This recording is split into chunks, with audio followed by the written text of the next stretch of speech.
impact comes first. Your impact, and then it's gonna be an influence, and then the income. I was in my vehicle then as I was going to a destination that I didn't even know was about to happen. I had no idea that I was meant to be on stage. David Solomon, a motivational coach driven by purpose, aims to become the nation's next great speaker. You might be stuck, but don't stay stuck. You're not a product of your environment, you're a product of your choices. Everybody in the neighborhood, they can see what's going on right now. When you close your eyes, God can give you a vision. And a lot of us, we get stuck in the now, not understanding your next is gonna be amazing. So once you control the pain and use that for your power, you can operate even better in your purpose. You put me on this platform to tell the truth. You speak to me when I be speaking to the youth. Ever since then, it's been history ever since. I just been going up. Double my income, doing, being in real estate, buying my first investment property. Yeah. You name it, man. And that, and I wanted to ask you too, man. So I had some questions too as well. So you're all about making the right choices and never giving up. And you mentioned to me privately that you was a real estate developer in the past. How much were you making at the time when you was in real estate and as a developer? Over 7 figures a year. Really? Yeah. Damn. Yeah. Over 7 figures. Damn. I'm just now really burning all those boats and closing those out. Like I'm on my last set of jobs right now. Really? Yeah, I'm a builder. I build luxury homes. So you even when you transition out, you had contracts that you still have to fulfill and stuff like that. Exactly. Wow. Yeah, other clients. Wow. Yeah. That's crazy. I can imagine. So when I say burn the boats, imagine you getting off stage and you just transform the whole room. And then Monday you got to talk about a roofer putting a roof on.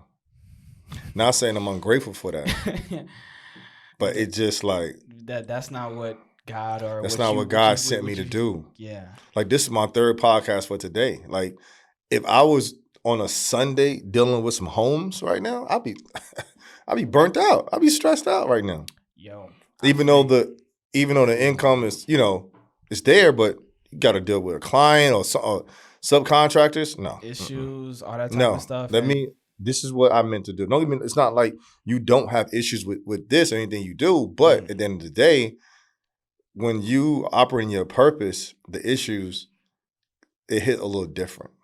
Tell me more about that. It's like, for instance, I got mentorships. So in all mentorships, people just don't sometimes do the work. They don't execute. They don't. Yeah. Or you might get somebody to drop out or something, It's the same way. So if they don't do it, so be it. You move on to somebody that's really going to do the work. Yeah.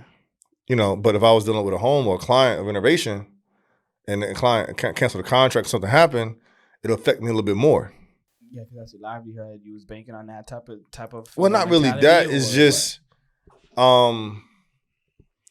it's just you allow it sometimes to affect you more negatively on that space compared to the purpose space. The purpose space, you pray for them. You're like, listen, I hope you tap back in and do what you got to do. Got you. Yeah, they're not executing because you have that type of mindset. Yeah, on the other side, I got so many people that dropped out, came back. They like, man, I'm sorry, I just was going through some stuff, but I'm ready. Yeah, I'm ready. I'm ready. Everybody go through things. Everybody.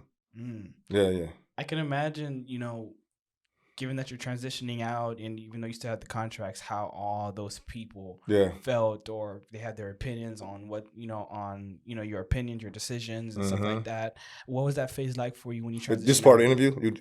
Yeah. Oh, okay. We're already rolling. Oh, my bad. Man. I'm sorry. I like just rolling in. Okay, I got you. I'm sorry. Go ahead. I already introduced you in the begining. Oh, okay. You see how that is. Oh, okay. I got you. Okay, I got you. So repeat the question. I'm sorry. So I can imagine, that everyone around you was thinking you were stupid, or, hey, you're making all this money. Why would you want to leave to go chase something, all this type of stuff? Like, what was that phase like for you? You know what? I remember one of my good friends of mine that when he was working with me, he's a videographer. And I had him come and video shoot one of my events. Mm-hmm. And then what happened was, as I'm talking about me burning my boats on transitioning from leaving the space of being a builder or real estate, saying, you know, this is going to be my main thing I'm going to be doing, speaker business. And then he said something to me when they was on the call. He was like, yeah, so I know, you know, you're doing your hobby right now. Wow. He used the word hobby. Yeah. So when he said hobby, I took it like, wow, so you're so close to me. Yeah. You don't even take what I'm doing that serious that you consider as a hobby? Damn. So then I just he kind of corrected himself a little bit because he heard the pause in my voice. Yeah. They can fit it. Right. But as things develop, you know, we joked about it. I said, you know, it's not a hobby no more. He said, come on, man, you so petty, man. I said, no, you have to tell it straight. I said, yeah, listen, just got $15,000 to go speak for 45 minutes. Really? So how does that go about? Like, how does that happen where people see you, hire you to speak and all that type of stuff? Well, and they either find me on either Instagram, TikTok, my LinkedIn, my website. It'll hit a lead magnet or something. A lot of word of mouth, because what happens, like for instance, you see me spoke yesterday. Bro, and I kind of want you to dive deeper on burning the boats, because I don't know if they understand what burning the boats is. Right. And before I even go into that, just your honest opinion. What was your take when you first time heard me speak? My first time hearing you speak, can I be honest? Yes. When you started to talk about the 5 stones, it kind of reminded me of this sermon that I recently had at church, where, you know, it was my spiritual father's grandfather. He had preached. He was preaching, and he was talking, and he was naming the different Goliaths, kind of like how you name, you know, different boats. You feel me? He had each stone prepared to, you know, take down his enemies. And for me and for him, he was talking about, hey, taking down depression, taking down all these other things that can kind of be a big roadblock for you, or can seem so giant, but with the stone, it can just knock it down. And, you know, that stone was God. And, you know, that was a message of the whole thing. And it reminded me of that. And it kind of reminded me that I was like, yo, I get in my head too much, because that was one of the things for me. Right. I get in my head too much. I overthink. Like, it's like I do things and I just get up and go do it. But sometimes when I get in the point of trying to be perfect and trying to make things perfect, I overthink a lot. So it kind of just reminded me, it's like, you know what? My biggest thing was executing, and I would always never finish. And then it was just a reminder that, yo, keep pushing, finish, get things done. It's not perfect. Go out there, create it. You have the mentorship, so you're already being guided in the right direction. Right. So your mistakes aren't going to be as big as theirs, but it's going to be what you need. So when it's right, it's right. Gotcha. So that's, for me, it impacted. Like, I didn't see, like, for me, I wrote down my boats. I had to rewrite everything down, and it caused me to, like, you know what? Let me really burn these boats down. Let me really focus. And I told you, like, it was coming off of the fire from that night before, where I couldn't even sleep from the last podcast that we had. Right. So I'm just. So you already couldn't sleep. Yeah, man. And then I come in and I speak. I'm like, you know what? I don't even need to hear. I know God's gonna guide me. Let me just walk out and just execute. Right. So yeah, so that's how I felt with everything, man. Right. So, and that's the reason why I asked you that. You know why? Because I tell speakers this: impact comes first. Your impact, and then it's going to be an influence, and then the income. If you a speaker, and like how you just broke down what I just put together. Yeah. The concept about the fine stones and burn the boats, that's exactly what I wanted to deliver to you. To understand, no matter what, you're going to beat your Goliath. But be prepared to knock out the other things that's going to try to attack you on your journey. If you want to be the top podcaster, yes, you're going to knock down a stone to be the top podcaster, whatever that first, things in your way, that first roadblock. But now, of course, we got negative thoughts, we got depression, we got anxiety, financial issues, whatever it is. So those other stones are going to knock those things out as you are prepared, and you're saying, I'm still confident in each of those different areas. And now as I'm burning each boat, okay, I'm taking on less clients, but I'm building up my followers on the podcast. Now I'm finally monetized. So therefore, you're burning that boat, and you're on a different part of the island because the island is so big about what you're doing, because you just got to the island. See, the message is really like an hour long message, because the island, when you get to the island, you think when you burn the boats and you get on the island, you won. No, you still got to go all the way across the island. You got to explore the whole entire island as you burning the boats, so you don't even go back. So once you know you can't come back, Now, what are the different elements of the island that you're going to now explore and conquer on this new journey that you are, knowing that you can't go back to where you just came from? So I tell speakers that. So now, if somebody say, "Hey, David Power Talk spoke at your event," man, that brother was powerful. Yeah. I got a message from him. Really? So now if you have a conference or you have something that you need somebody to come in there and deliver a powerful message and transform your audience, you can be like, "I already heard about this guy. Oh my God, I was either there." So now I want to go ahead and I want to book him. Because not only you, I had 2 other podcasts before I spoke to you. So I just gave people the respect. You asked me first. I went to theirs, and you see what I'm saying? Yeah. And then I spoke to you, and then me and Brendan, we're doing a tour together. So it's like, are you doing a whole tour with him? So now about to do a whole tour now. Oh man, you see what I'm saying? So think about this. I come to one event, I get actually 5 podcasts, because now I got 2, one in New York and one in Jersey when I go back. So I got 5 podcast interviews, and we're going to do a whole tour to grow your audience because of the impact from one speech. But that one speech started way back when I went to speak for free at an elementary school years ago when I didn't get paid, and I understood the message, the purpose. See, speakers think every speaking engagement got to be a paid one. No. You got to get flight hours. You got to get the reps. You got to get in the door. So if you're a speaker, you're a coach, you're a communicator, go live, post content, go speak for free, speak at a church, a community center, a team or something. Keep doing it. Keep going. Because what happens now, you're developing the confidence to deliver your message, how to pronounce each word with high tone, low tone. Like, you notice when sometimes I'll be real high, and then I'll get real intimate with you guys. And I'm not gonna lie, I almost cried, and I seen tears coming out because it's like it's your real story, and it's not right, and you're feeling it, and you feel my own energy in the way I'm telling the message. Yeah. So I tell speakers, when you're up there speaking, you're not fully tapped into the message yet. Because there's no buts in your message when you're fully tapped in. When you're fully tapped in, you're going from word to word to word to story to framework. You're locked in until the very end because you're so deep into the message. But that comes with flight hours. When I see that comes with you, and I get that from my mentor, Dr. Eric Thomas and CJ and them. And when I remember them coaching me and teaching me, it's like they told me, they said, "Power Talk, you got the gift." It's the first time they heard me speak in person. So imagine the number one motivational speaker in the world. You get trained in his camp. The first time they hear you speak in person, they're like, "Damn, you got the gift." Amen. God is good, man. Amen. So you mentioned. So let me ask you this: did you always knew you wanted to explore the space and motivational speaking? No, I didn't. I just sent my VA a video that I'm gonna play at my mastermind, and I said to her, I said, I want you to save this video. And as you're watching this video, it was from the event the other day. No, this is the old video. This as you watch, I'm gonna talk about it. Yeah, can you send it to me and I can be able to play it? Yeah, and then you can play it on the thing. Okay, gotcha. So I want you to watch it. I'm gonna talk about it. Okay.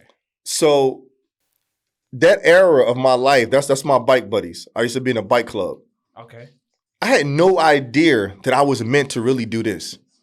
Really? I had no idea that I was meant to be on stage. So if you told me in that time of that period of my life, "Hey brother, I need you to come speak at this organization. I need you to talk about X, Y, and Z," I'd have been like, "What? No, that's not that's not where I'm at right now." But God already had the gift inside of me when I was the president of that organization, of that bike club. So you were speaking at every get together? No, I was just the president. Like we'd get together, we'd ride motorcycles, we'd do certain things. Like, but so the impact was still there. The impact was there. I always had a presence of the alpha, the leader. Like no matter what I was doing, like no matter high school, college, whatever it was, I always had that. Always had that presence. You used to be a barber? No, that's my that's one of my. He used to be president too. So we have elections every year. So his name is Saab.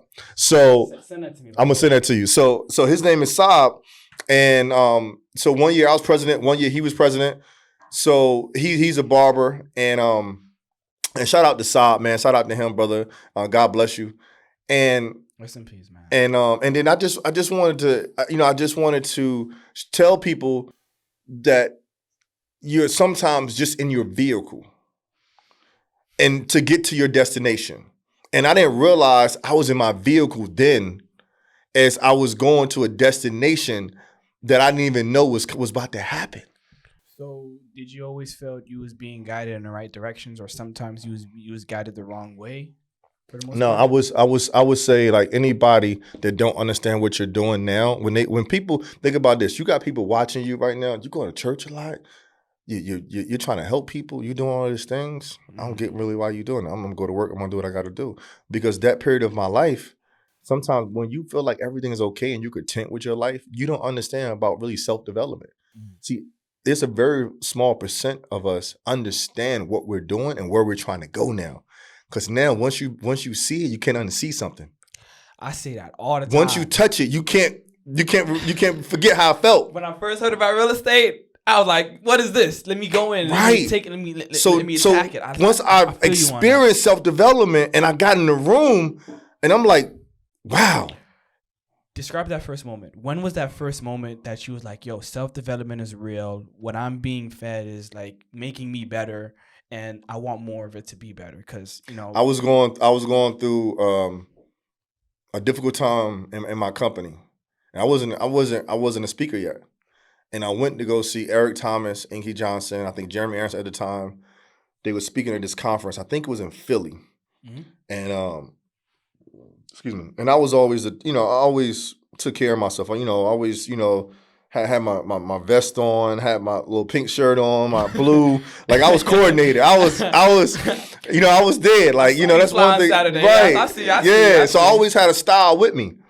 So when I go to the event, I bought VIP ticket, and this is tell you the state of mind that I am. So that was your first event. The event I've been to, right? So before you continue, what made you choose that event and go to that event? Because, and this is why social media and content is so important. As I'm going through what I'm going through, I go to YouTube, and guess what I hear? Eric Thomas. You want to succeed as bad as you want to breathe? Come on. It's going to be a soccer fight. It's going to be a dog fight. Uh-huh. So imagine you going through something, and this man is screaming, yelling at you, and you like, I need this. So then I stumbled onto it. So that's why I tell people, you got to keep posting every day. You got to put because you never know who hear it. So by me hearing it, then I seen an ad that come up. I think it was on Instagram. Instagram first came out, whatever. Mm-hmm. So then I go, all right, let me go check it out. Because I was going through. I was like, I need to. This is like this event is. I forgot what I think it's called Stay Ready. Maybe it was called Stay Ready. Whatever. However they advertised it, I said I needed to be there. Mm-hmm. Right. So when I get there, I buy a VIP ticket. And mind you, I'm already going through a little bump in the road with my company.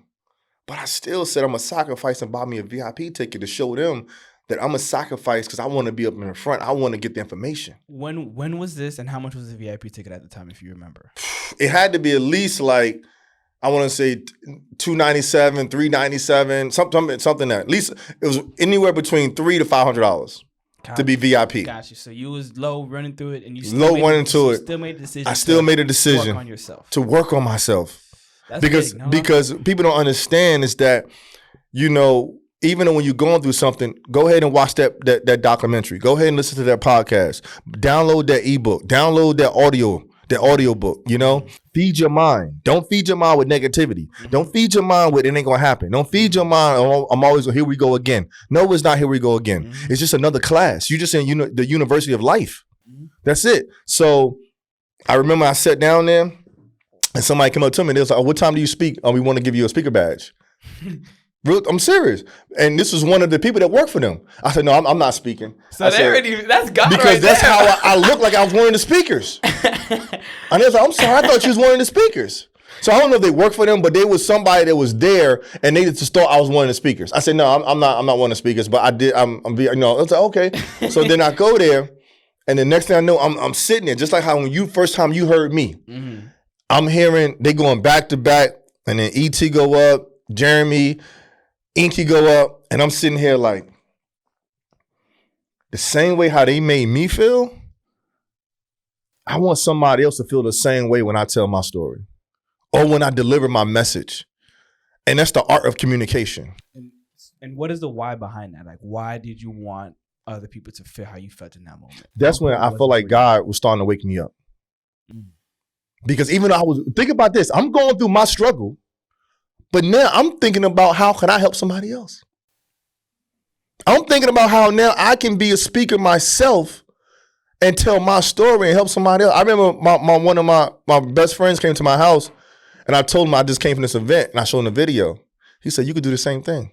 Your story is even crazier than that. He said, and we was kind of going through like what I was about, my strategy and what I was doing. He said, no, you could do the same thing. He said, you just got to believe in yourself. He told me this before I even started David Power, before I even thought of the name David Power Talk. My best friend told me that. He said, you could do the same exact thing. You need people like that in your life, man. Yeah. Yeah. And I said, really? So then fast forward, a friend of mine, she knew I had my own company. She said, can you come talk to the school for career day? Ooh. I said, okay. So then I started my Instagram, David Power Talk. I just bought the domain. I just went through. I always have an entrepreneur spirit. I only worked in corporate America for 3 years as an engineer because I got a degree in electrical engineering. So when I thought about it, I researched, about when you start a company. So I locked in David Power Talk across all platforms, and right then and there. Wow. Yeah, right then and there. You was like, I'm going something with this. Right. Make that decision right now. And that's what my grandmother taught me. She said, everybody in the neighborhood, yeah, they can see what's going on right now. But if you close your eyes, God can give you a vision. And that was a vision that she started to show me. So when I went to the school, actually, I donated $1,000 to the school. I went to the school and I spoke and donated money to the school. My first time speaking. But when I walked in, I thought it was just a classroom. But it was the whole 7th, 8th grade. Like it was like the whole auditorium, right? Really? So I spoke and when I finished, I felt like Kobe saying, I gotta get back on the court. That wasn't it. Yeah. I said that wasn't it. But I had one kid come up to me. He said, Mister, I don't got my dad in my life. I love your story, blah, blah, blah.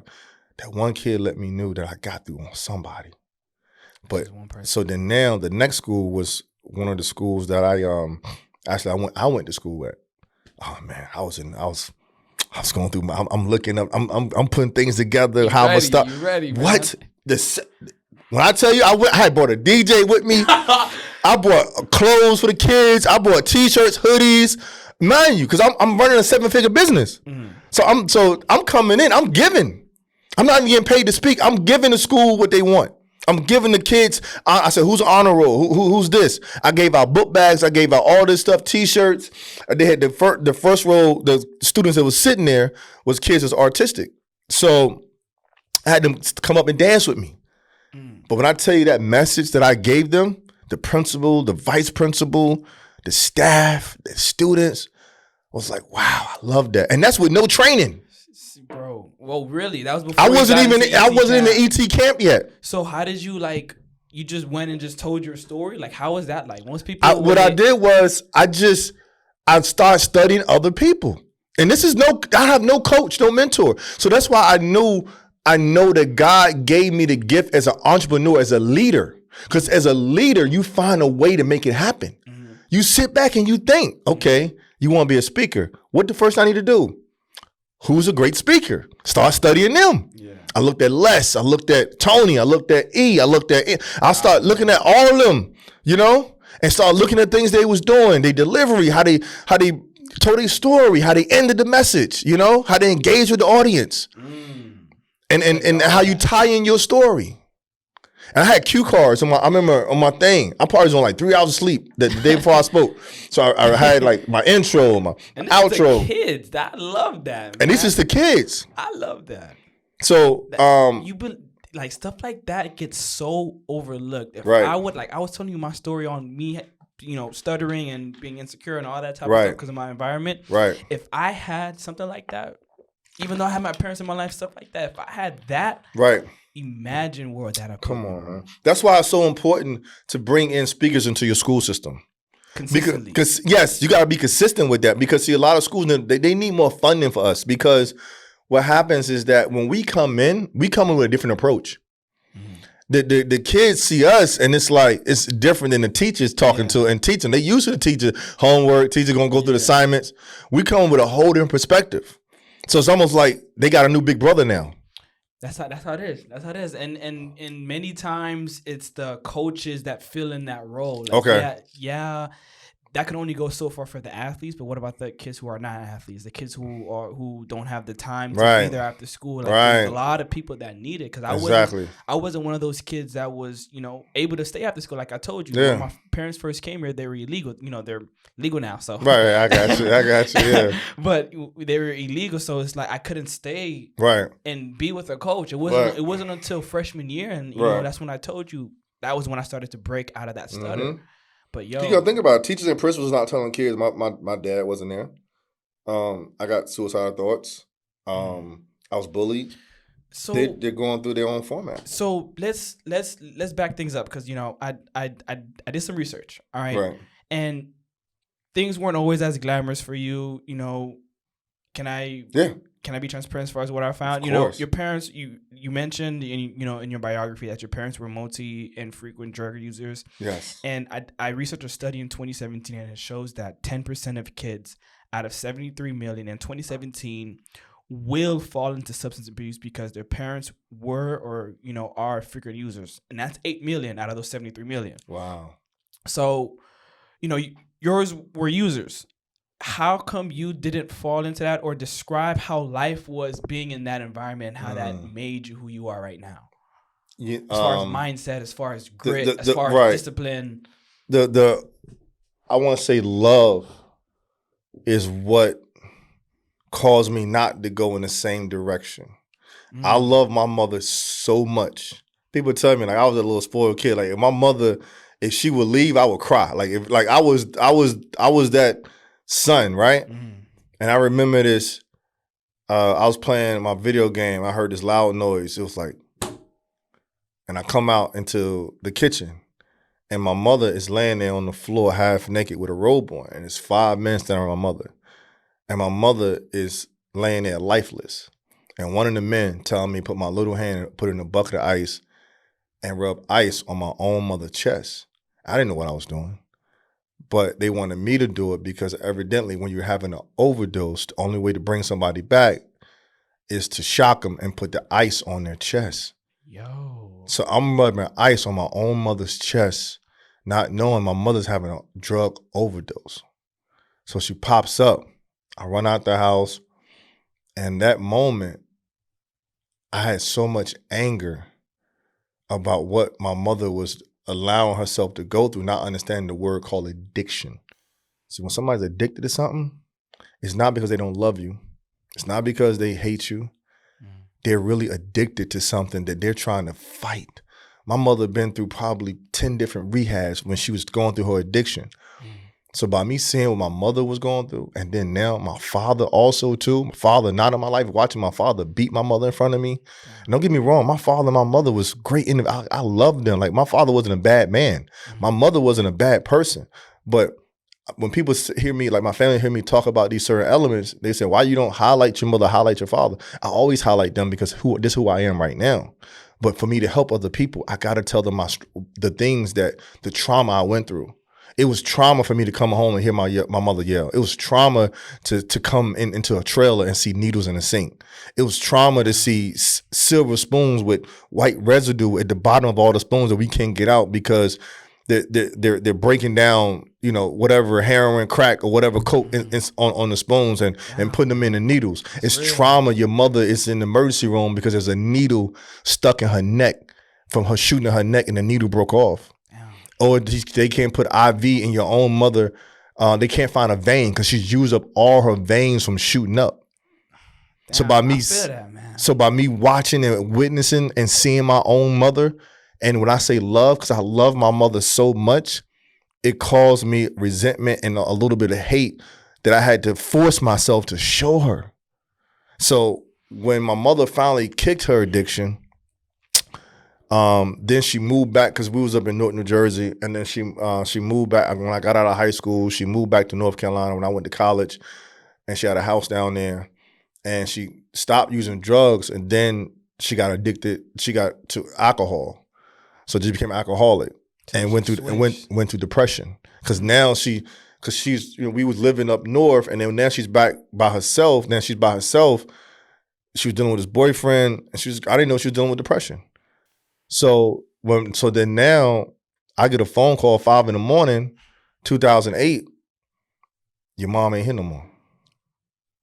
So then I lost my mother. And mind you, I still had all this built up pain inside of me. But you didn't get to talk about it. I never got to talk to her. So imagine me, I'm out here living my best life. I'm traveling to Italy, I'm going to Dubai, I'm going to Paris, I got my own company, I'm doing everything, but I'm not going to North Carolina to visit my mother more frequent. I'm riding motorcycles, I'm doing this, I'm passing by, I'm going to Black Bike Week, passing North Carolina to go to Black Bike Week instead of stopping North Carolina to see my mother.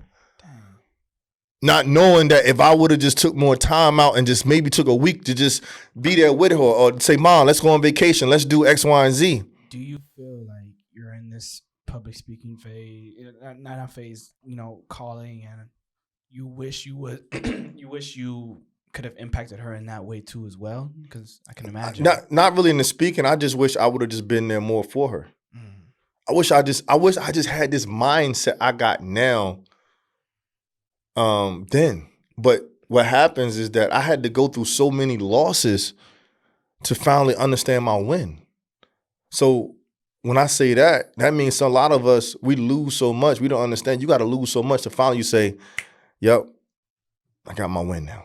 Now the win is to move in this direction and don't go back. Because then after I lost my mother, 8 years later, I get a phone call. My father got stage 4 cancer. I'm in Dubai on my birthday. My sister called me, so I fly back to North Carolina. So I didn't go back and say, hey, Pops, why you do this? Why you do that? Why you wasn't there? Why you nah. You just say, I'm here for you. I'm here for you. They gave him 90 days to live. He actually died in 91 days and a half.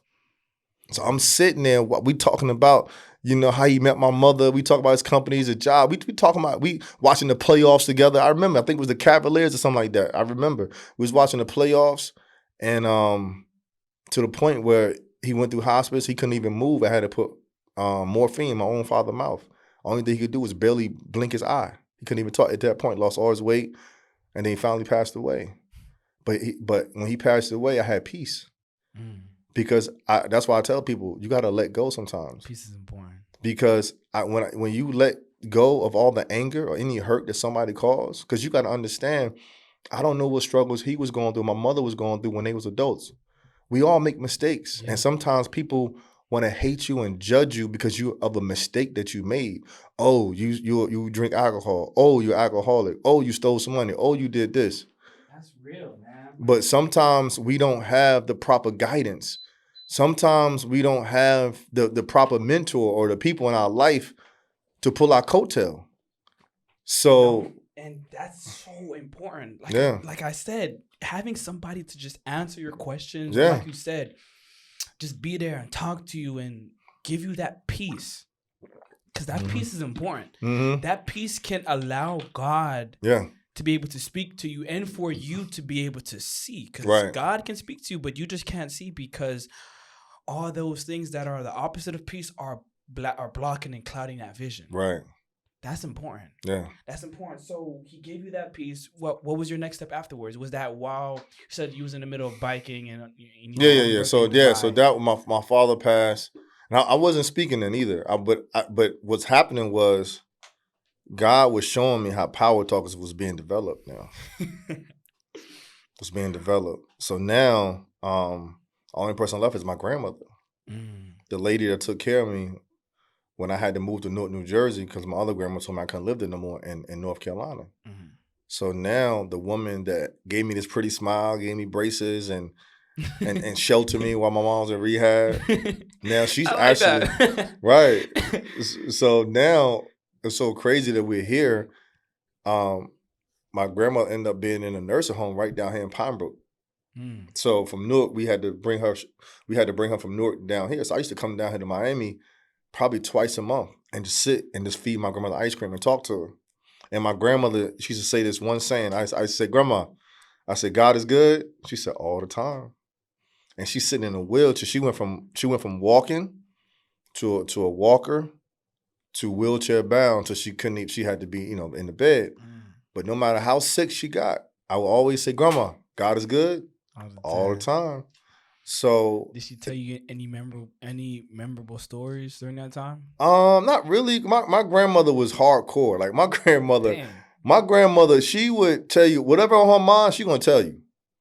Like my grandmother, she don't hold back her tongue. So what was the greatest advice or greatest thing she ever gave you in that time? In that sense? You know what? I seen my grandmother work until she retired. I seen my grandmother pay for her own car. My grandmother showed me stability. My grandmother showed me, I'm gonna show for the family. I'm gonna help your mother out. She helped my mother buy a house. She made sure we had a roof over our head. She was there for everything. She was always there. Like her and my mother always used to argue a lot, but she always was there for my mother.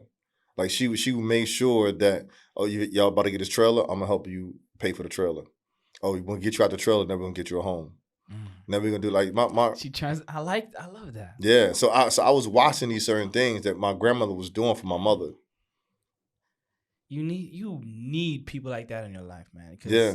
Because you not even know what she's going through, but how much that has done for your mother right. at the time. So now, this is what I'm telling people. People say, where do I get so much of this energy, this impact, this power from? It's from all these different levels of pain in my life. So yeah, pain is power. That's it. Because then now I got childhood trauma. And then now I become entrepreneur. I lose everything. I got to file Chapter 7 and I'm about to commit suicide. It's the first downfall I ever had. Ever since I got into, every time I always was winning in life. High school, college, got my degree, got a great job as an engineer, started my own company. You had your little bit ups and downs, but never nothing detrimental. Yeah. So when I lost everything, I had to file, I was like, wow, it knocked me in a state that I didn't know how to handle. Because you never dealt with it. I never dealt with it on that level before. So then now Power Talk is being born. It's almost like I like the movie Marvel when the girl found her powers, and as she started to learn to control her powers, she became more powerful. So once you control the pain and use that for your power, you can operate even better in your purpose. So instead of allowing the grief, the past mistakes, the trauma to break me down, when people would attack me or say these certain things, or friends I don't speak to no more, I just said, let's go. So you just said, let's go. Did you do anything else to, get yourself out of that? Because I can imagine there's people out there that dealt with trauma with their parents, from just the words they spoke, from just the environments, from just how they looked at themselves and comparing themselves to others. What did you do other than saying let's go to help get you out of that? For some apparent reason, God gave me a DNA of fighting back and don't feel stuck. And don't stay stuck. I want to say this again. You might be stuck, but don't stay stuck. So I can't explain it. Like, it's like no matter what bad moment I go through or whatever I experience, take a cold shower, work out, get my pen in my journal, put a plan together. Okay. And let's attack. Okay. Ask a series of questions, create that plan, and then just attack. It's strategy. Because guess what? Like I think Tony Robbins said it best. He said, when you go across a difficult situation, a mistake happened, I'm going to give you 60 seconds or 30 seconds or 45 seconds to think about it, dwell on it, and then you got to move on, and then you got to work on the strategy to do better. A lot of people focus too much of the time on what the problem just happened and they sulking and they sit here like, oh, I can't believe this. Oh, get back out there. Do what you got to do. Like, for instance, yesterday, I'm coming over there, and this guy is having this guy on the street having a conversation. He see me, oh, can I borrow some money? Da-da-da. And I said, no. And he go back having the conversation. I said, so you'd rather sit out here all day and ask people and beg people for money, and you having this conversation. I'm watching him as I'm walking. I knew what he was about to do. I said, you could take that same energy and you can either start your own you could sell something, you could get a part, whatever you could do. There's something you can do instead of sitting here and having a conversation and beg for money. If I'm at that point, I don't even talk to nobody. I'm in isolation mode. I'm in warrior mode. I'm in figure out mode. I'm in look for a job mode. That's why Friday cut me so deep. You in isolation mode, man. Right. You don't got time for none of that. You don't got time for. So when that guy yesterday said, I'm gonna isolate myself from 8 a.m. to 9 p.m. I worked all day and I ain't talk to nobody. Headphones on, locked That's in. it, locked in. No distractions. So anybody watching this right now, listen, whatever you going through, lock in. Lock in. I tell myself this and it's an everyday process. I gotta lock in tomorrow. I gotta lock in the next day. So yeah, I can't really pinpoint what it is inside of me, but I think that's why certain individuals are leaders. Everybody can't be the commander. Everybody can't be the general. Everybody's not meant to be the president. And you can't force nobody to be in that position. It already got to be in them already. So I was just able to be already, that's why when I talked about there's a difference between being picked and being chosen. I was chosen for this. I wasn't picked to be a motivational speaker. I wasn't picked to be a leader. I wasn't picked to turn your pain into power. I was chosen for this. There's no way I'm going to go through all of this. And I feel like even this weekend, there's a new dimension of me have opened up. Like this by this third podcast, it just showed me how much more deeper I can go with my message. I like that. You have to be chose for it. And, I'm thinking about that because, like I told you, like me and my brothers were sheltered because, like I said, my family was in the situation that they was in when they first came here. Right. And we were dealt with the same things. Same reprimands, same thing, same environment, because we was next to each other all the time. Right. They was next to me. And come to find out when I started this podcast, they said they loved the fact that I started the podcast because they saw me get reprimanded, because I was always the one wanting to ask questions and being the stubborn head and all that type of stuff. I still am. Right. It's to the point where they said, they didn't even want to ask a question.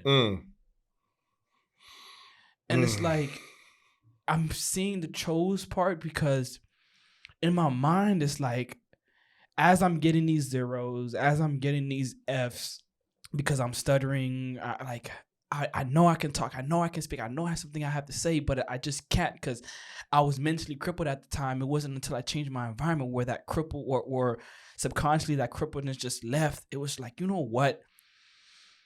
Like you said earlier, let go. F it. Forget it. Let me just go out.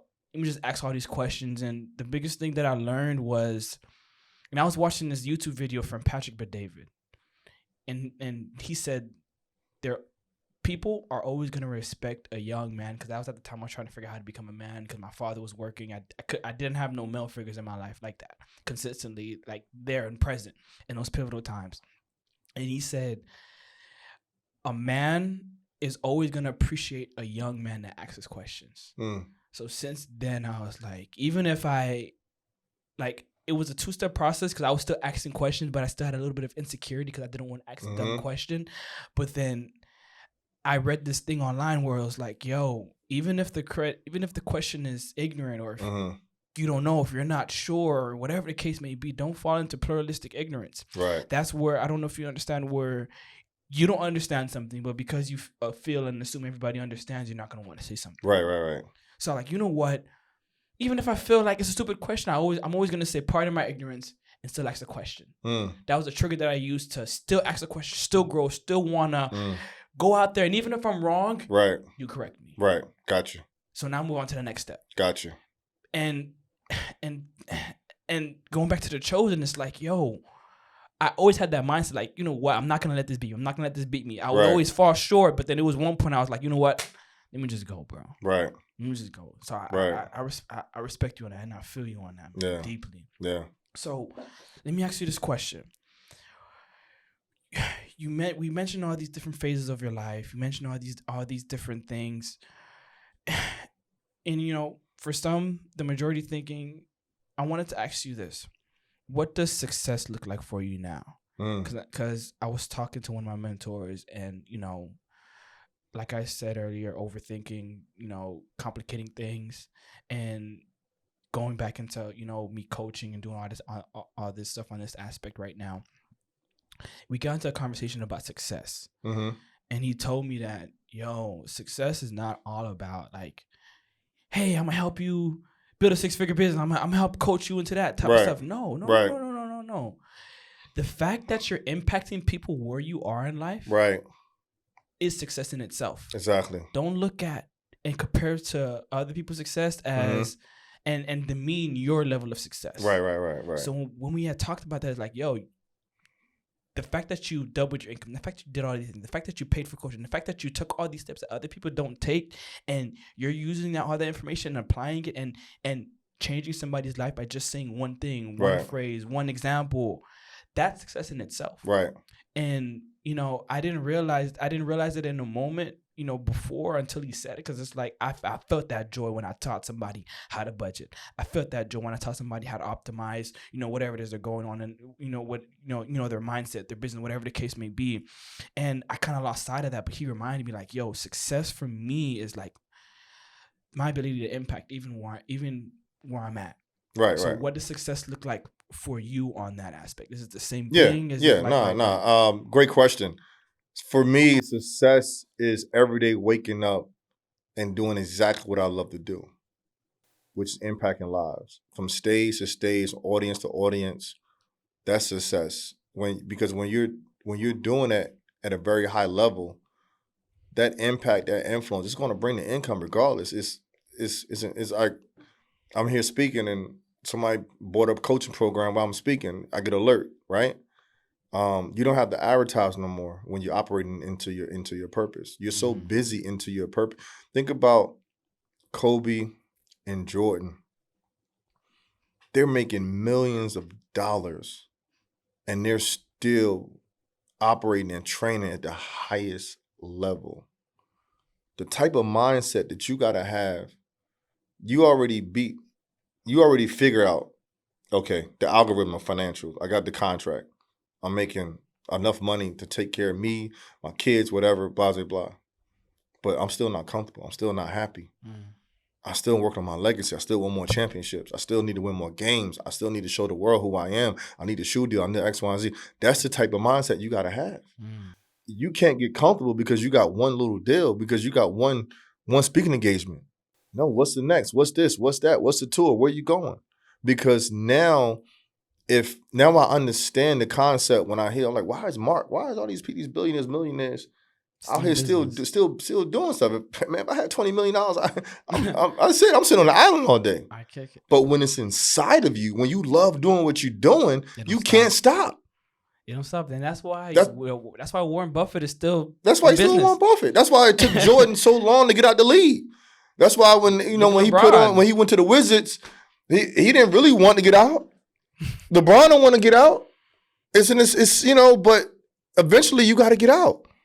So I'm not going to be able to operate and speak at this high level at 75, 80 years old, throwing some energy, let's go. And say they going to have, I might have a heart attack or a stroke. You know what I'm saying? Oh man! But as you're saying as you're saying that you're doing coaching and all that type of stuff, and somebody pay for coaching, I see that your impact is being extended. Yes, I see that. Mm-hmm.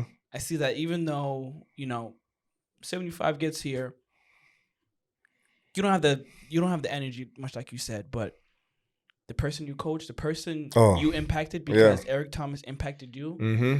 Now that person is impacting somebody else. Right. And vice versa. Right. And vice versa. But not only that, the stuff you already put out there is still moving. Mm-hmm. It's still out there. It's still out there. I like your content, your social media presence, your impact is going to outlive you. I'm gonna be gone. People are gonna be pulling up, Pain is Power, top motivational speaker, and they're going to see me come up. They going to be like, oh, I got to burn these boats. And at the end, it's going to be rest in peace. David Power Talk, the most powerful motivational speaker in the world. Impact millions of lives all across the world. It's going to happen. I'm not going to live here forever. And knowing that, I say to myself, God, thank you for giving me another day. Get out my head. You listen, yeah, it's Monday. Life going to be lifing. But as long as you wake me up, we're going to figure it out. We're going to figure it out. We're going to work it out. And a lot of us, we get stuck in the now, not understanding your next is going to be amazing. How can somebody be stuck in the, like, what are some ways people are stuck in the now? Just dwelling. Now is your current bank account. Now is your current bills. Now is your current job you don't like.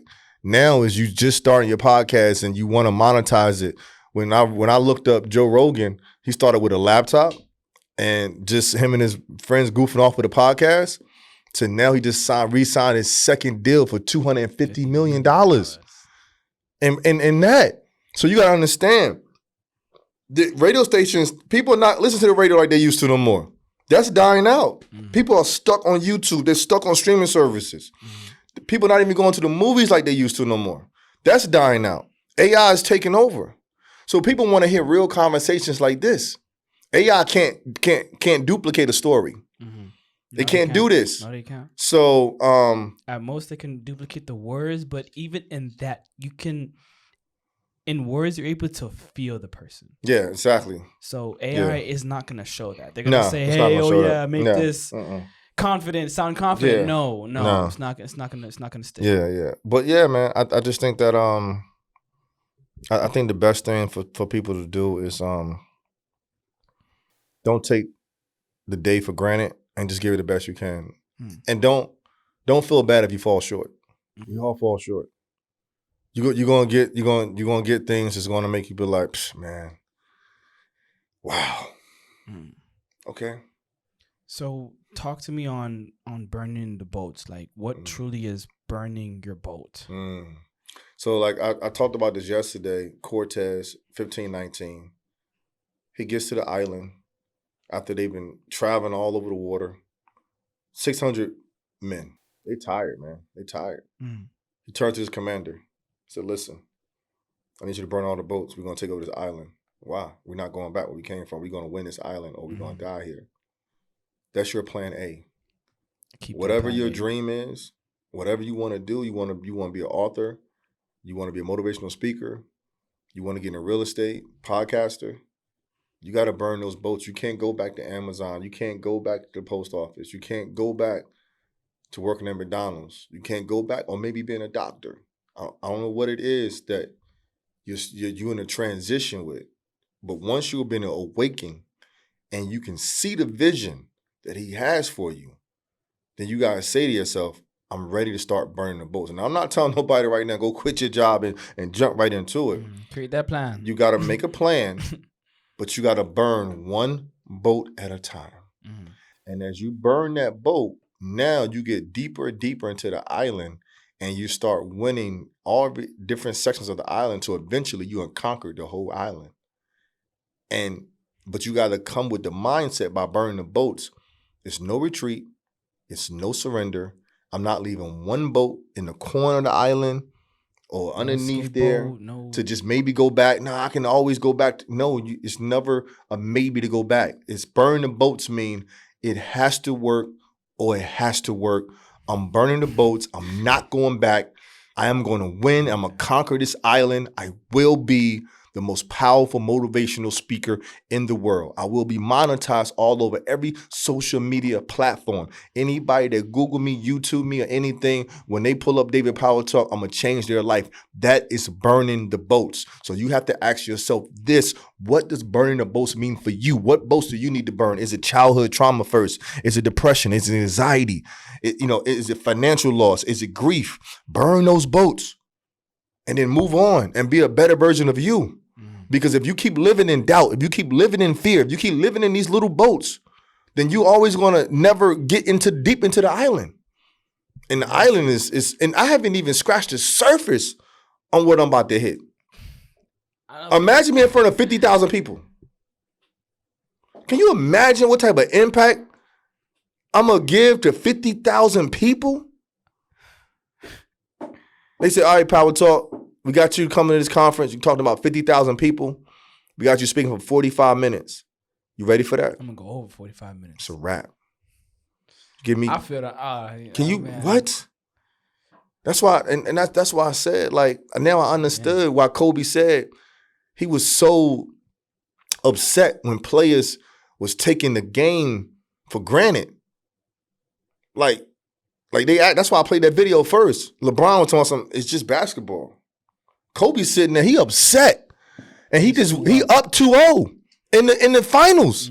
And the reporter said, but Kobe. You see, I didn't notice that. I get the Kobe part, but I didn't get the LeBron part till now. Right. LeBron sitting there talking something, it's just basketball. He took it for granted. He's like, it's just basketball. But you're in the game. Basketball has changed your whole entire life. Your son is about to go to the NBA. Your son, for some people, basketball is their way out the hood. Basketball or death. Basketball or jail. It's not just basketball. It's basketball that saved my life. See, this preacher said the same thing. He said, if you put a basketball in David's hand, that basketball's only $12.99. Yeah. But you put that basketball in Jordan or LeBron's hand, that's millions. It's billions of dollars. Yeah.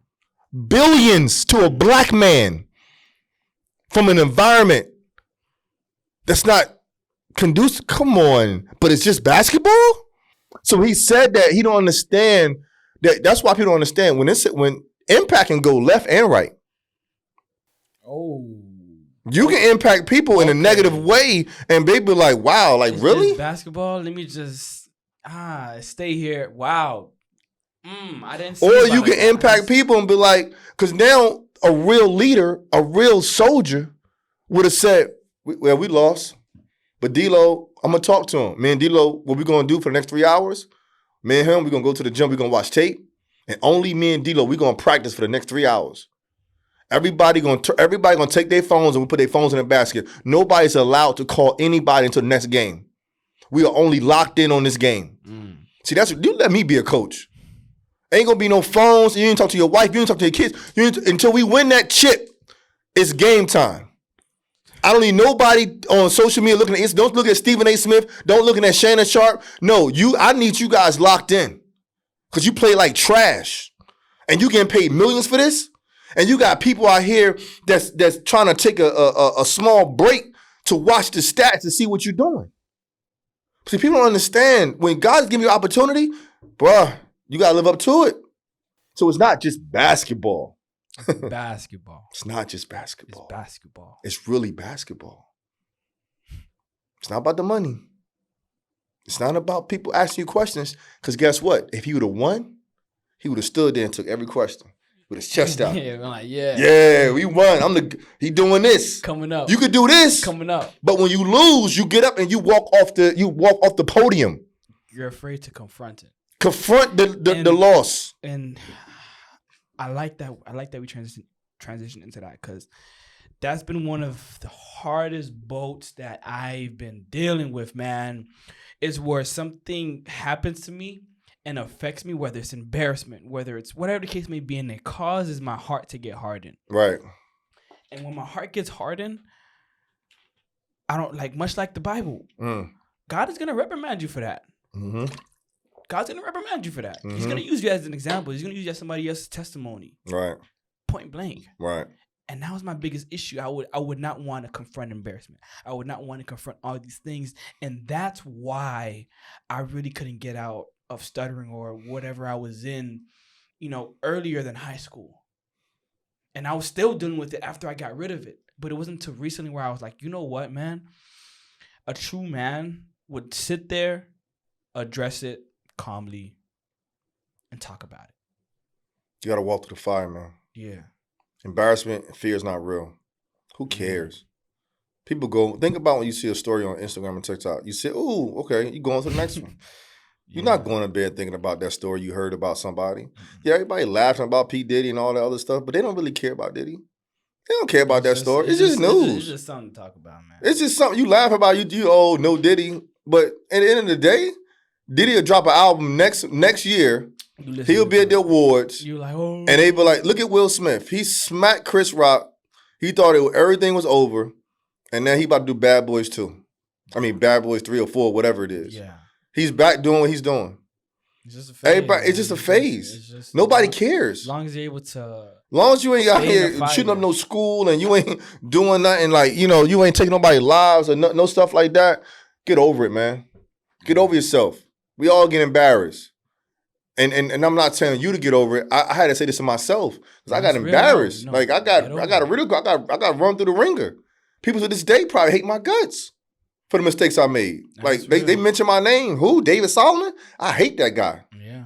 But end of the day, you gotta understand that take it to the we are human beings. Nobody on this earth is perfect. Gotta take it to the chin. Take it to the chin. There's people who got all types of crazy stuff going on in their life that they don't discuss or put in the public because they're not in a public eye. So those things don't come out the closet. Mm.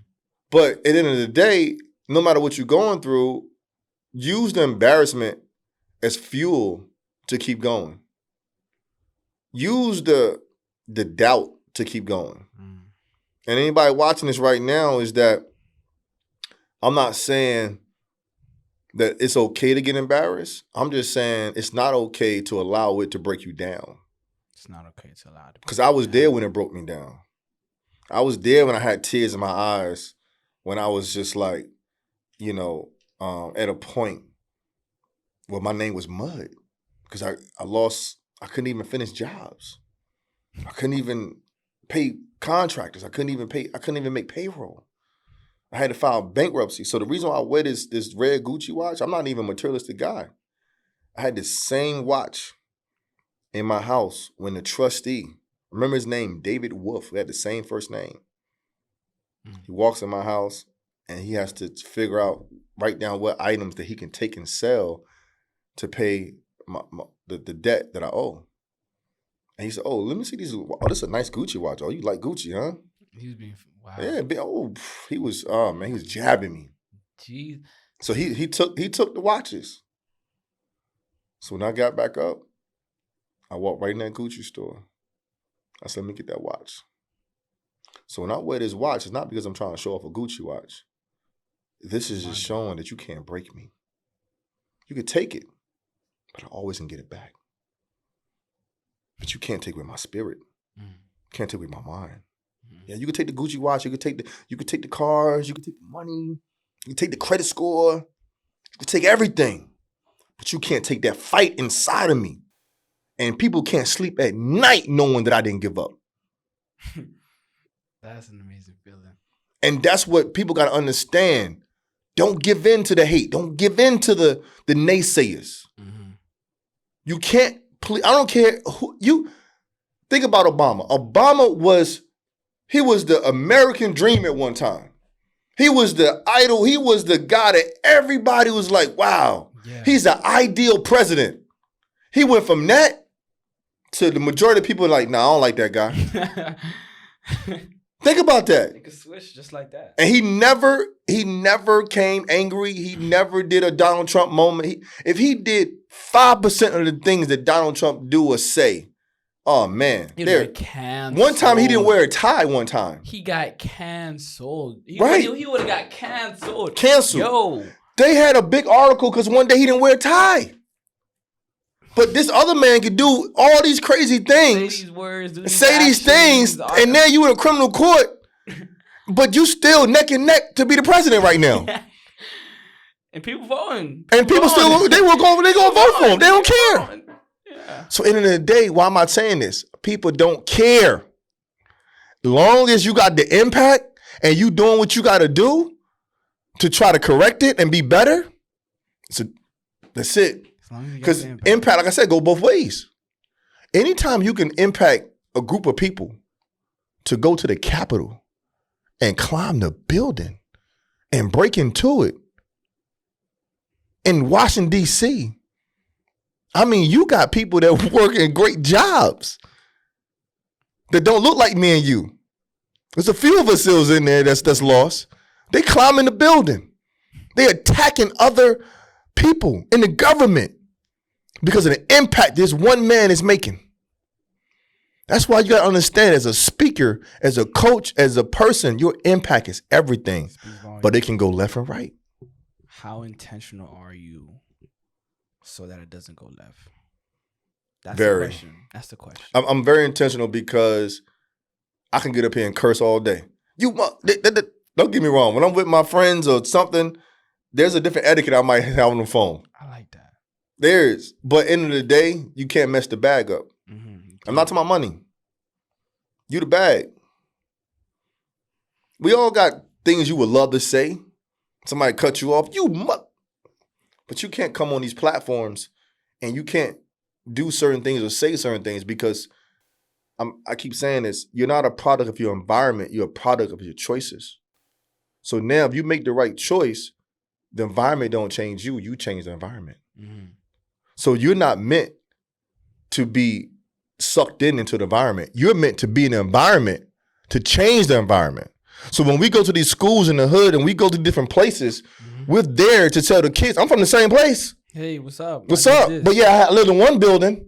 Yep, they got locked up, they dead. But the other building, engineer and 3 doctors. My boy George Sam Ramit, they became doctors. I became an engineer. But we all from the same environment. What's the difference? The choices that we made. So don't tell me your environment is the reason why you slinging rock, why you stealing cars, why you killing. Nah. Ain't got nothing to do with it. Nothing. Has nothing to do with it. Nothing.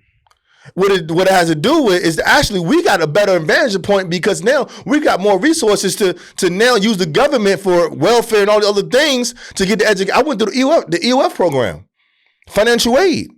Yeah. The funding is there. Helps. Community college. How intentional? Free education. It might not be Princeton, might not be Harvard, but it's still learning at a higher level. Mm-hmm. So don't tell me you can't get into the library. Don't tell me you can't learn, you can't study. You spend more time on TikTok looking at nonsense instead of going on YouTube and learning how to fix your credit, how to get into real estate, how to be a powerful motivational speaker. I'm intentional on what I absorb in my mind. Mm-hmm. Because when I study speakers, I'm studying them for a reason. And that's what we got to understand. Stop wasting your time on stuff that don't serve you no purpose. But I get it. Some people watching this right now like, man, whatever. I'm doing what I got to do. I was there. When I was D-Block, when I was Dancing Dave in college, everything in my life I thought was okay. So I was just like, just going with it. I was going with the flow. So I understand people that's going with the flow right now. I understand that my friends that never been through, I probably got a friend right now, his name is Q. And when I tell you, I know for a fact this man probably never been through anything traumatic in his whole life. I mean, he might, maybe his father was in there or something, but this man, when I tell you he crossed every T and dotted every I, he got him and his wife got a nice home, he got a car, he got a good job, good credit score. Like, you could like go to the gym every day, like outside looking in, but like when I say going through stuff based on the things I've been through or the mistakes I made, I don't see that. You see what I'm saying? So therefore, somebody like that might not truly understand my mindset or understand this conversation that in depth if you haven't experienced or you're not going through something. But now what happens when you got people like me and you that's talking, having these conversations, that's in these dark moments, they feel it. And we're only meant for them. You're not meant for everybody. You're meant for the ones that need it. We're too caught up in wanting to be that person for everybody. Oh, you hit it on the head, man. Everybody. Yes. Now, I'm being honest. I fell in there too, man. Mm-hmm. Fell in there too. Yeah. That's life.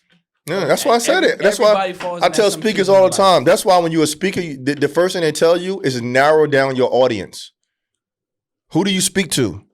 I'm a top youth, entrepreneur, whatever, mental health, athletes. Okay, we know who to book. Why are we going to book you? If you're a speaker, say, I talk to everybody. I can't book you. You don't talk to everybody. Don't get me wrong. I'm in a position because the gift God has given me, I can talk to a very broad audience. Yes, I can.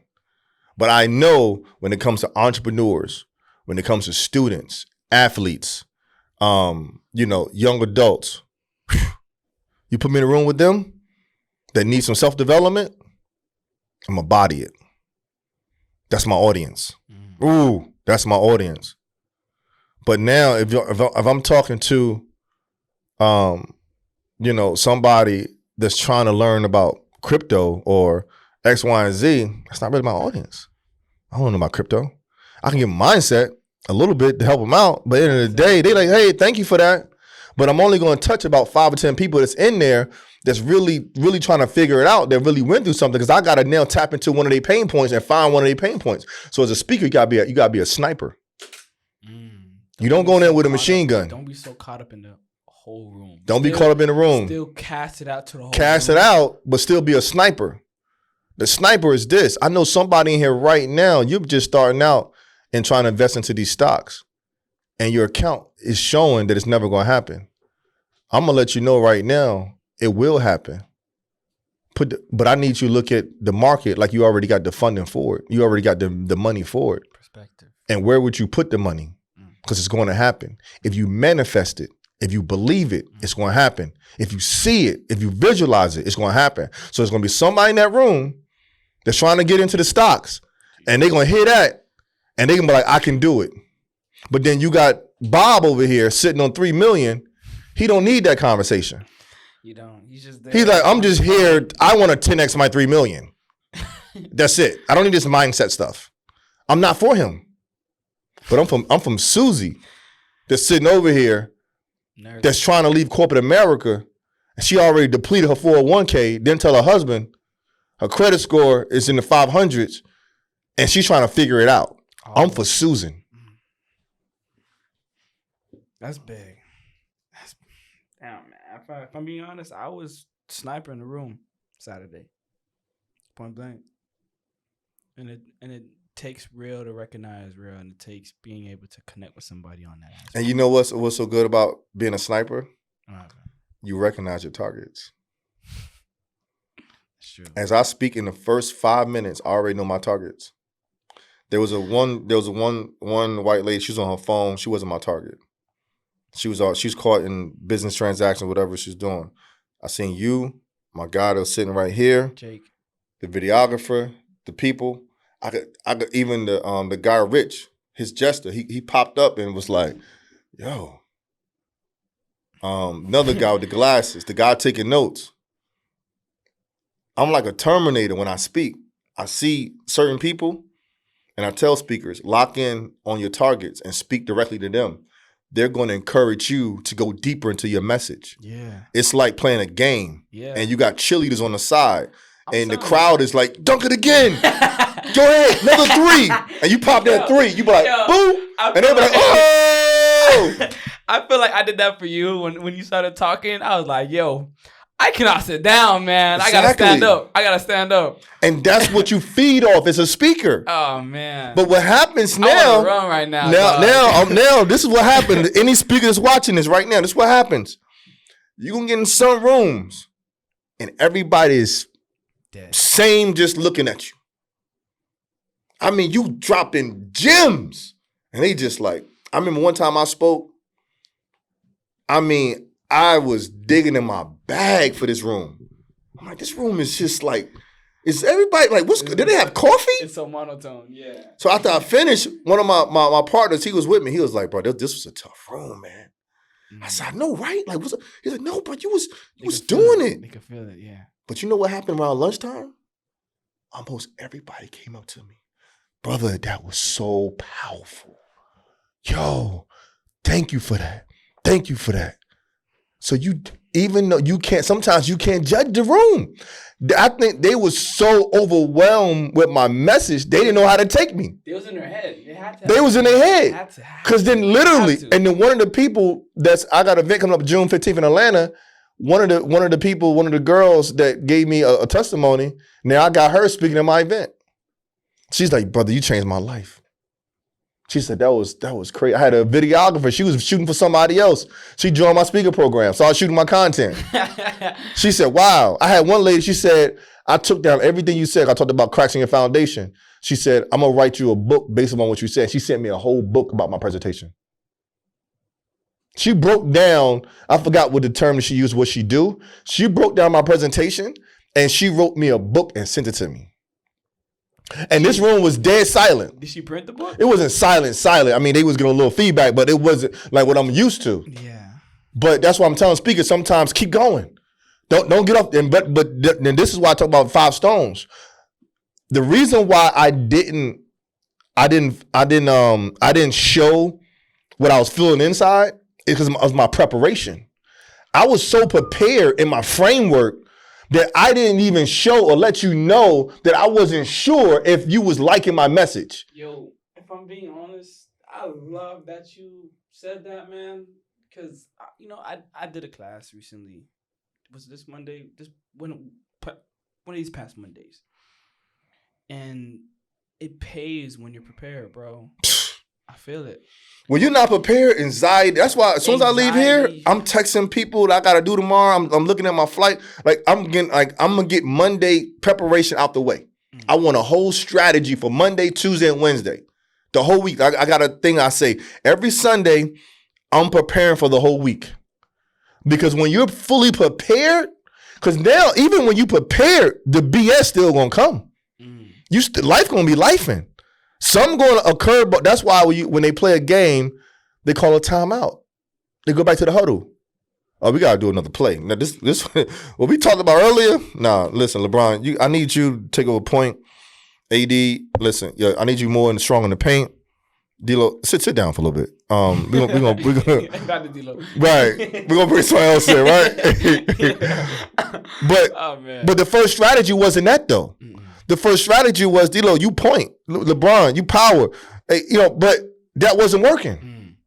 So yes, I'm gonna prepare for something, but it's not guaranteed it's gonna work. You still gotta know how to be strategic about everything. And you still gotta have those 5 stones, because when it don't work, you gotta go to that 4th or that 5th or that 3rd or that second stone. Yeah. That's the key. That's the key. But understand, long as God don't take you away from this earth, everything gonna be okay. But faith without works, we know that is dead.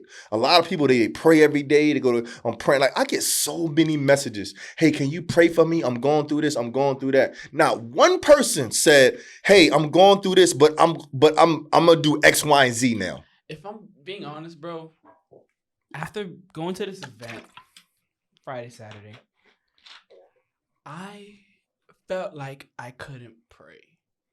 And it's not because I was disconnected from God or anything.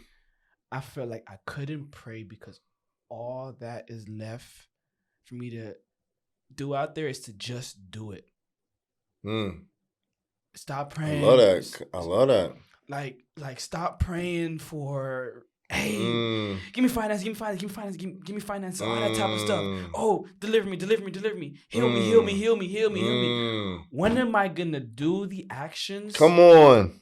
See, that's going to net. Now you're talking. That's gonna net the deliverance. That's gonna net the finances. Yeah. And going back to execution being my problem, like, yo, execution. Forget that. Let me execute right now, bro. Execution is the cure of all of your problems. I have a partner of mine. I have a partner of mine. Him and I, like, when I say this guy, he's a real good friend of mine, and we do business together. And the only dilemma that we have is his execution. Imagine you sitting here talking to somebody every day, and you see the potential in them. You see the gift inside of them, and you saying, if you just eat right, if you just keep working out, if you just pitch your program, if you go live more, if you just post more content, if you just do this, brother, you will be the top person in your lane if you just do this. And they refuse to do it at a high level. You're doing it enough to get by. At a high level, yes. No, you're doing it enough to get by.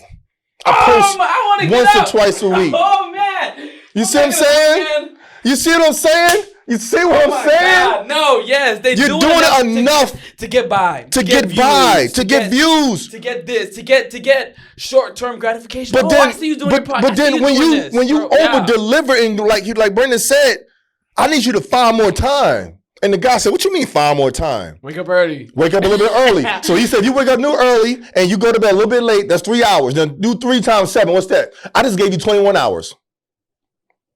So you just got 21 more hours to work on your dream and your goal. So when I leave here, I told myself, yep, I'm gonna post on TikTok, I'm gonna post on IG, I'm gonna upload my YouTube video, I'm gonna write down my content strategy, I'm gonna go over my plan for my week, I'm gonna go over my financial plan, I'm gonna go over this, I'm gonna do all this, right? But now when I go through it, now I gotta execute on it. I gotta do the video. When you pulled up, I was doing a video. So I'm gonna post it.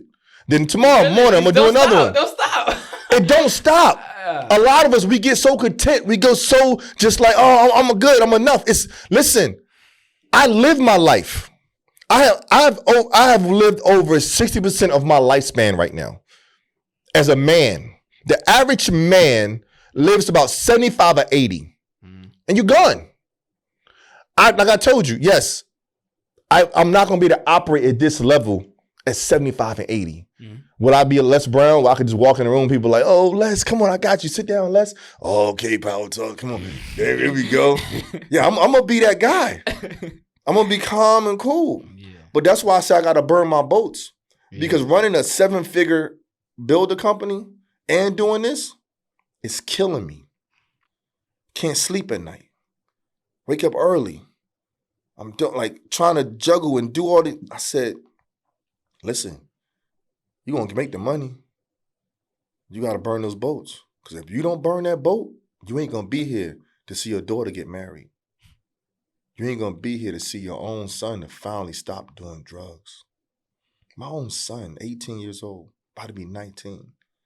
You know how it feels for me to go speak to everybody else? I deal with all these issues and tell people about what I've been through, and I help them, and my own son won't listen to me. My own son don't want to live with my own son because of discipline.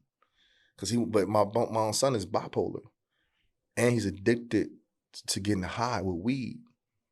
People say weed ain't an addiction. No, my son takes it to the next level. My daughter just called me, FaceTimed me today, and told me that my son just tried PCP or acid or something like, I forgot what it was called. He smoked it, and he had no shirt on. He ain't had a haircut in almost 6 months. He couldn't wait to be 18. I put him in high school. He got kicked out of high school, ran away from home. I put him in this camp, got kicked out of there. Put him in Job Corps, got kicked out of there. So I understand when parents say, you getting out of this house. Because what happens is that you'll get a child that's going to go against everything you say. You'll say, no, you can't do this. I'm going to do it anyway. What do you do? What do you do when no matter what you give? I live in the nicest neighborhoods. You can go to the best high school, but you'd rather lay there on the auditorium floor and be high and not do the work. You would rather steal when you don't have to steal. But I know my son is going through a mental health issue. He takes medicine. He gets a shot he's bipolar.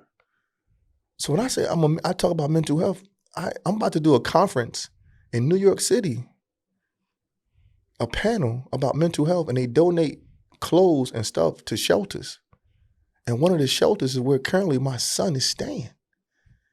Because my son don't want to live or go by my rules. Don't want to stay with his mother. He want to do his own thing. It'd be like that, dog. But see, some people can't be that transparent. They like, well, how you a speaker, how you this, and your own son. What do you want me to do? I'm giving. We got doctors. Me and my wife have done over and beyond for my son. But the best thing I do, I pray for him every day. I pray for him. I can sit there and talk to my son for 8 hours, power talk, 8 hours. The 9th hour, he high as a kite. As soon as I walk away. He's out there still, like, this is reality. That is. I gotta go work. I gotta go speak. I gotta go do, I can't, you a man now. You can't keep feeding. So imagine me looking at a 22-year-old telling me that when he was 16, 17, at that interview, that he was making over 7 figures. He was doing all this. So don't tell me you're a product of your environment. You're a product of your choices. Yeah. If that little young man down here that we seen on that interview can tell me that he did X, Y, and Z on the good to get here, my son can do it too. Mm-hmm. David Power Talk can do it too. You can do it too if you make the right choices.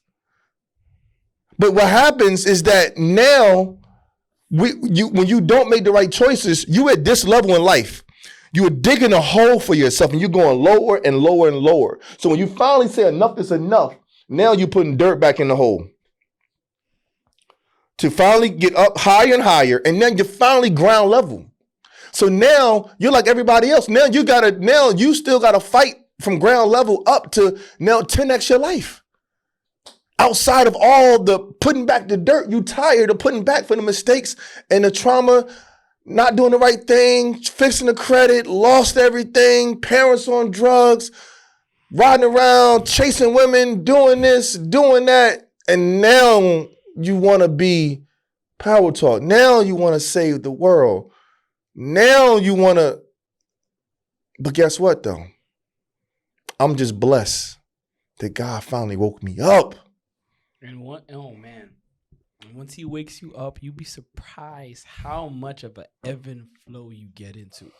Yeah, it could be a long journey, but that with having the right flow, it's going to feel like it was 10 years. And even if that might still feel long for other people, that 10 years for you might have felt like 30, 100 years. And one thing the young man said, he said, I don't care what age you are, it's never over. So this anybody watching this, I really believe that you must visualize and manifest what you really want. Like I believe in that now. Like I dibble and dabble with it, but no, like I really believe it. And especially when it's meant for you. I remember I was putting together my impact strategy, my content strategy. I said, I like that. I need to be on several podcasts. Take the podcast, put it on my YouTube. I need to take all the good moments, 45, 35 seconds. I was thinking about the Cat Williams interview. I said, I know that if I get on a podcast, I'm going to have some moments that we put that out there, it's going to go crazy. This is my content strategy. So I was like, I put it on my board, my whiteboard, get on more podcasts, get the content, shoot it out there, promote it, whatever, blah, blah, blah, and to see what happens. You surprised how much now, bring. This what happens. Jesus. Brendan, his clip come up. I said, hit him up. I come and speak, and then I'll get booked to speak at 5 different podcasts. That's crazy. I almost thought you wasn't going to speak at any because when we first talked, you was like, oh, man, my flight's at 11. Then you was like, you know what? I'm going to move the flights. I moved the flight. But this is what I'm saying. I manifest to be on podcasts so I can let people know about my story and my impact. And then God said, your sacrifice on coming down here and flying, getting a hotel, getting a rental car, doing these certain things, I'm going to show you that what you're doing is all worth it. Because now you're about to impact, speak people, do a tour with him. Now you on 5 different podcasts. Now you got all this content that's going to last forever. Like this, every conversation has been totally different. So when you watch each different podcast, really? It's a totally different impact. I like that. I've done the research, man, because I was like, I'm seeing how you impacted me Saturday. I came with specific questions and perspectives to like, yo, I need some questions answered, and you can never stop learning, man. Never. So each conversation that you had, it's something different for somebody to learn from. Mm-hmm. That's dope. Yeah. That's dope. So I want to ask you this as we wrap everything up and, condense everything. Definitely. Yeah. What would you say is your 5-point strategy to success, to making the impact that you want to make? Not saying you as David Power Talk, but say what framework can you give somebody so they can be able to impact somebody? First thing you got to do is just be consistent. Whatever is the source of your impact, the source of your purpose, whatever it is you're doing, you got to be consistent with it. It don't work unless you do the work. It's people think it's like some type of like rocket science, some special book you got to read or something like that. Once I start being consistent with my content, with my speaking, with everything I was doing, I started to take off. Mm. But if you treat it like a hobby, like my friend said, it's just a hobby, it's going to be a hobby. Mm-hmm. So if you think about getting into real estate, and you treat it like I'm gonna get one house here and there, that's what it's gonna be. If you thinking about starting a new company, a digital product, and you treat it like that, it's gonna be a hobby. But when you be consistent and you go all in and you burn every boat and you can't do nothing else but this. Think about this. God is telling me, he whispered in my ear, he said, David, Power Talk. Starting today, you can't do nothing but get paid to speak on stages and build your speaker business. I don't want you to do nothing else. And he walks away from me. That's what God said to me. He knew the time was right. He stepped at me. I was in a car accident. I went to this guy's birthday party. And I had to go speak at this thing. And the fireman said the car would have hit a different direction, you wouldn't be here right now. So that accident is part of my story one day I'm gonna tell. On another reason why I'm going, I'm able, and I'm burning certain boats, because God gave me full confirmation that he is going to push me to the highest level I need to be. And sometimes it come in a way that you don't even realize it's coming. And you got to pay attention to those signs, and you got to be obedient to his word called alignment. God is going to align you with the right people, the right opportunities, the right coaches. God, yes. You think this was just by accident? This was alignment. The old version of me, I would have got on a plane, went home, man. I see you next time, bro. Yeah. No, babe, I'm gonna change my flight. I made an obligation. Oh, baby. Nah, I'm changing my flight. I gotta change my flight. I made an obligation because I understand what alignment means. Mm-hmm. Because we both need this conversation. Yeah, that's what people don't understand. I want to start praying right now, man. You gotta have a therapist. You gotta talk to somebody. You gotta let it out. Yeah. And that's why I love doing content. I love speaking. I love doing what I'm doing. But I didn't. And think about this, right? When I showed you that video, my name wasn't David Power Talk. It wasn't. But this was already inside of me. So you think I just found a way to talk to people like this? God gave me this gift already. But it was up to me to be obedient with the alignment at the right time. Because people rush to do things and they get upset when it don't happen on their timing. It's not your timing. It's God's timing. Mm-hmm. And once you realize it's God's timing, that's it. And then when it happened, hold on. Be ready. I ain't tell nobody. I had a migraine all day because I was been ripping and running. So what happens when I rip and run, I'm probably on my 4th Excedrin. It's just like slightly lingering. I drink a lot of water, flush it out. What's that? A migraine. Oh, Excedrin. Yeah, Excedrin. This is the medicine. Okay, gotcha. Yeah. But the reason why I'm saying that is because it's not a stressful migraine as if I was dealing with bathrooms and kitchens. Yeah. It's just a migraine of me just saying, when you, after this interview, get some to eat and lay your butt down and get some rest. Post your videos. Get your strategy together. Yeah. And lay your butt down. Yeah. All right? Because you ain't no spring chicken. But when you are so tapped into your purpose, I'll do 2 more. I'll do 2 more right now. Yeah. And I'll miss one, pass out in the rental car. Oh man. But it's just, that's how it is. Dog. But there's joy in that, man. It is, brother. There's joy in that. Like, and you know what's so crazy? This is the part that hurts a lot of people. What? I wish my homie was outside that door.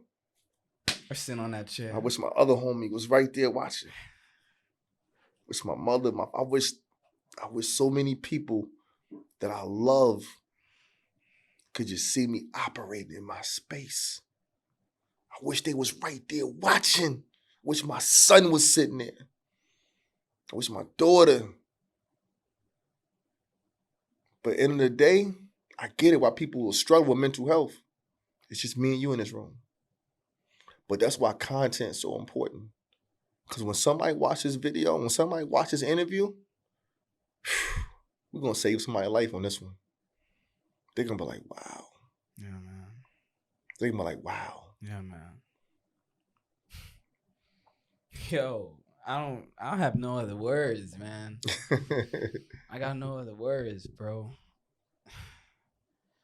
I think consistency, that should just be the main one as far as a framework. Consistency and execute. Be consistent and execute on the play. And get rid of procrastination. It don't exist. Amen, man. Don't exist. Because guess what? If Verizon turn your phone off right now because you got to pay $400, you're going to find a way to pay that $400. You're going to do Uber you're going to do something. You're going to everything. But the problem is when the phone gets turned back on, you get back comfortable. That is not talked enough about. You get back comfortable. Keep operating the same urgency when you had to get the phone back on. So now you can pay the phone bill for the whole year. It's not talked, bro. That is not talked about enough, man. They get complacent. Once they reach a certain state where it's like getting comfortable. I'm on ground zero. I'ma just sink. Is the top number one poison is being comfortable. Because when you can just say it's just basketball, you're comfortable. That means it's not deep. Not saying it's not deep in his soul and spirit, but think about this. Not obsessed. LeBron, he got endeavors. He got business. It's a different era. When Jordan and Kobe was playing, they wasn't worried about the podcast. They wasn't worried about social media. They wasn't worried about all these other things. They was obsessed with basketball. So it's not just basketball. It's not just basketball. That's dope, man. At the end of the day, my name is Olivier J. Darcis.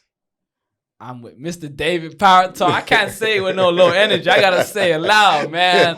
I'm with David Power Talk. Pain is power. Yes. And we're here helping you to do life well. Peace.